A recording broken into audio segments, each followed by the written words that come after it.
আসসালামু আলাইকুম। আশা করি সবাই ভালো আছেন। আলহামদুলিল্লাহ আমি আল্লাহর রহমতে অনেক ভালো আছি। আমার কাছে অনেক আপুরা জানতে চাও যে আপু তোমাকে দেখে অনেক ভালো লাগে, তুমি যখন যেটা ইচ্ছে কিনতে পারো, যখন যেখানে খুশি যেতে পারো, যখন তোমার মাকে সময় দিতে পারতেছ। এখন আমরা আমাদের পরিবারের জন্য কিছু একটা করতে চাই, কিভাবে টাকা ইনকাম করব, টাকা ইনকাম করতে চাই। আপুদেরকে বলবো এখন একদম সহজ, ঘরে বসে হালাল উপায়ে আপনি টাকা ইনকাম করতে পারবেন একদম সহজভাবে। আপনি হয়তো বা আপনার চেহারা দেখাবেন না, অনলাইনে ব্যবসা করবেন, কোনো দরকার নাই। আপনি এমনি জামাগুলা শুধু টেবিল উপরে দেখিয়ে দেখিয়ে আপনি ব্যবসা করতে পারেন। ড্রেসের ব্যবসা, শাড়ির ব্যবসা, ঘরের জিনিসপত্রের ব্যবসা। আমার কাছে এমন অনেক আপুর পেজ আছে, যেমন এক্সক্লুসিভ বাই রানিয়া এই পেজের আপুটা, উনি কিন্তু ওনার পেজ না দেখিয়ে মাশাআল্লাহ উনি একজন সফল ব্যবসায়ী। মানে ওনার নিজের সবগুলা উনি নিজের টাকা দিয়ে পূরণ করতে পারে। আমার সাথে কথা হয়, অনেক দামি দামি সুন্দর সুন্দর জামদানির শাড়ি। আমি অনেক সময় প্রশ্ন করছি আপুরে যে আপু তুমি এত দামি শাড়ি যে তোমার পেজে রাখো, অথচ তুমি কোনো চেহারা দেখি লাইভ করো না, তোমার এগুলো কি বিক্রি হয়? হ্যাঁ আপু বিক্রি হয়। আমাদের ভুল ধারণা, আমরা শুধু মনে করি যে আমাদের চেহারা দেখায় ঢং রং করে আমরা যদি লাইভ না করতে পারি আমাদের কিন্তু জিনিস বিক্রি হবে না। এটা একদম ভুল। তাই আমি বলবো যেসব আপুরা পর্দা করো বা যারা মানে চিন্তা করো যে তোমরা ক্যামেরার সামনে আসবা না, তোমাদের জন্য সম্ভব ব্যবসা করা। অনেক আপুরা আছে সামনে ক্যামেরার পিছনে থেকেও ব্যবসা করতেছে। আবার অনেক আপুরা আছে যে একদম ছোট জামা কাপড় পরতে পারবো না, তোমরা চিন্তা করতেছো যে আমরা তো ছোট জামা কাপড় পরি না বা আমরা তো এত স্টাইল করে চলি না, আমাদের ড্রেস কি বিক্রি হবে, আমাদের শাড়ি কি বিক্রি হবে, আমাদের যেটা নিয়ে ব্যবসা করবো সেটা নিয়ে বিক্রি হবে।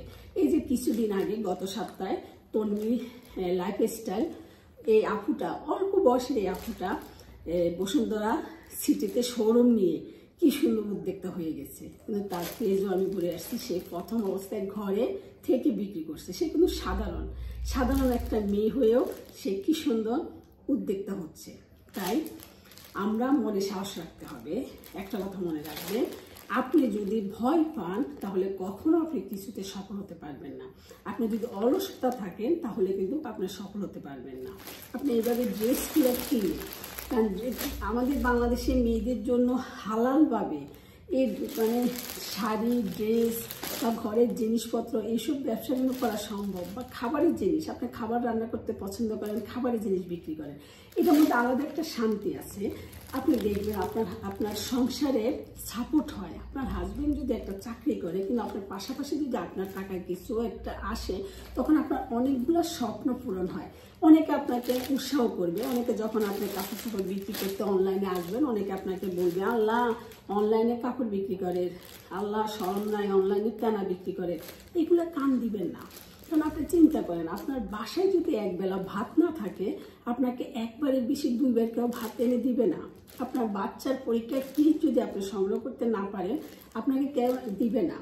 আপনার স্বপ্নের একটা শখের একটা জায়গায় ঘুরতে যাবেন, আপনার বাড়তি ঘুরতে যাওয়ার মতন টাকা মাস শেষে থাকে না, বছরের শেষে থাকে না। আপনার কিন্তু কেউ আপনাকে সেখানে ঘুরাতে নিয়ে যাবে না।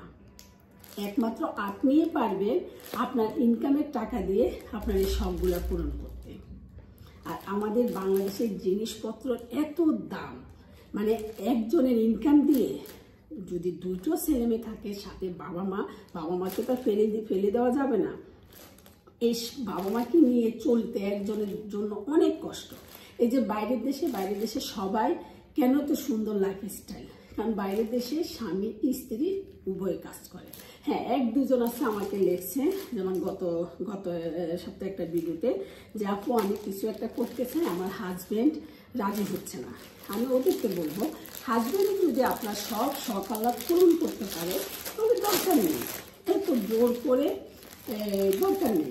আপনার ব্যবসা করেন, আপনার হাজবেন্ডকে বলবেন আপনাকে মাস শেষে আপনি যদি ইচ্ছা মতো চলতে পারেন, ইচ্ছা মতো আপনার শখগুলো পূরণ করতে পারে, একটা অ্যামাউন্ট যেন আপনার ব্যাংকে দিয়ে দেয়।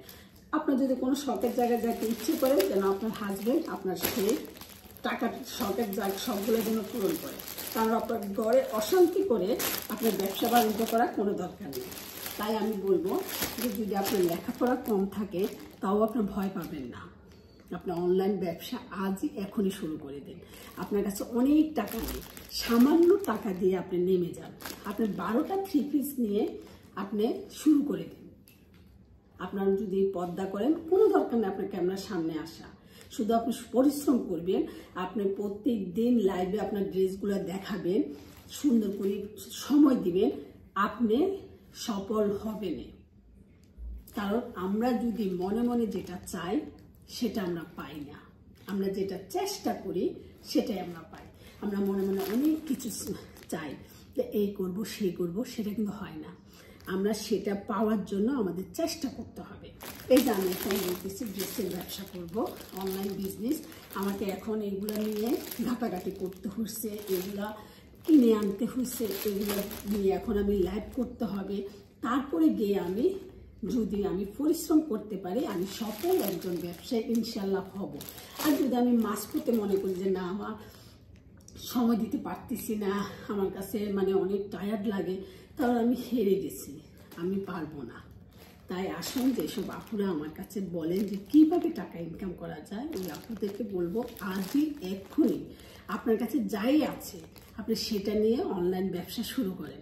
অনলাইন ব্যবসায় যে কি পরিমাণে লাভ সেটা যারা করে তাদের লাইফস্টাইল দেখে আপনারা একটু ধারণা করেন। আপনি হালালভাবে অনলাইনে ব্যবসা শুরু করতে পারবেন। আপনার কাছে যদি ক্যাশ টাকা না থাকে, যদি আপনার ছোট কোনো গয়না টয়না থাকে, এখন কিন্তু প্রচুর দাম, আপনি একটা গয়না বিক্রি করে দেন। আর বিক্রি করে যে শুধু যদি আমার লস হয় এটা মাথায় রাখবেন না। আপনি কোনো কিছু যদি টার্গেট নিতে হয় লাভ লস দুটাই থাকবে, আর ইনশাল্লাহ লস মাথায় আনবেন না।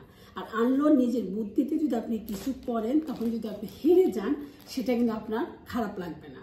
কারণ জীবনে আপনি একটু রিস্ক তো নিতেই হবে, তাই না? তাহলে সবাই ভালো থাকে। আর যেসব আপনারা কিছু করতে চান, করব না ভেবে এক্ষুনি করে ফেলেন, এক্ষুনি শুরু করে দেন, ইনশাআল্লাহ আপনার জীবনটাও অনেক সুন্দর হবে। সবাই ভালো থাকবেন, অনেক বেশি ভালো থাকবেন। আর সবচেয়ে বেশি নিজেকে সময় দিবেন, নিজেকে ভালোবাসবেন। যদি আপনি নিজেকে সময় না দেন তাহলে আপনি কখনো কোনো কিছুতে সফল হতে পারবেন না। তাই নিজেকে সময় দিবেন, নিজেকে ভালোবাসবেন, নিজের পছন্দকে মূল্যায়ন দিবেন। তারপরে আপনি সফল একজন ব্যক্তি, সফল একজন মা, সফল একজন ব্যবসা করলে ব্যবসায়ী, সফল মানে মোট কথা আপনি একজন সফল ব্যক্তি হবেন। তাহলে আর কি, সবাই ভালো থাকবেন, সুস্থ থাকবেন, আমার জন্য দোয়া করবেন। আমি এখনো স্বপ্ন দেখি, অথচ আমার দেখেন আমার এক পা কবরে চলে গেছে, কিন্তু তারপর আমি স্বপ্ন দেখি। কারণ স্বপ্ন দেখে আমার বেঁচে থাকার আগ্রহ জন্মায়, না হলে মনে হয় যে মরে গেছে, 2 পায়ে কবরে চলে গেছে। তাই আমাদের সুস্থ থাকার জন্য, মনকে ভালো রাখার জন্য স্বপ্ন দেখে যেতে হবে। আর সেই স্বপ্নটা রাতের বেলা না, আপনি দিনের বেলা স্বপ্ন দেখবেন। রাতের স্বপ্ন ঘুম ভেঙে গেলে শেষ, কিন্তু আপনি জাগন থেকে যে স্বপ্ন দেখবেন সেই স্বপ্ন শেষ হয় না, সারাক্ষণ আপনার মাথায় ঘুরপাক করবে। ভালো থাকবেন। ওকে, আল্লাহ হাফেজ, আসসালামু আলাইকুম।